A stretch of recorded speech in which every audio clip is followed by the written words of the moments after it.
Today, we're looking at counting principles, also known as combinatorics. This is an HL-only topic, so feel free to skip this video if you're in SL. We'll cover factorials, permutations, and combinations. Essentially, all the ways you can count stuff without actually listing everything. First, factorials.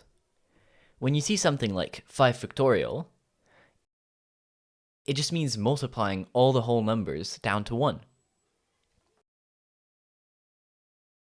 In general, for any positive integer n, this is how the factorial is defined. You'll also need to know that the factorial of 0 is 1. It's not obvious, but we define it that way because it keeps all the other formulas nice and tidy. Next, permutations.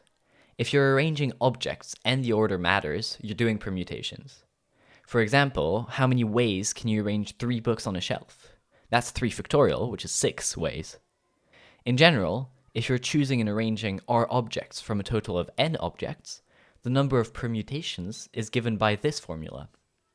Using this formula, we notice that if we're arranging all the objects we have, the number of permutations is simply n factorial, like in the 3 books example.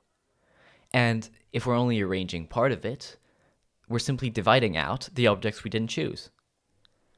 Now, combinations. Here, order doesn't matter. Choosing 2 people to be on a committee, it doesn't matter if you pick Alice, then Bob, or Bob, then Alice. It's still the same committee. The general formula looks similar, but not exactly the same as the one for permutations. Here, we divide by r factorial to cancel out all the repeated orders. Remember, order does not matter here. Quick way to remember. For permutations, order matters, so we have more options. For combinations, order doesn't matter, so we have fewer options. That's the basic idea behind counting principles.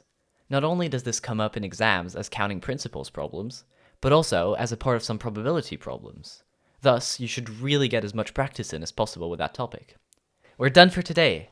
In the next video, we'll use our newly acquired combinations knowledge to expand binomials.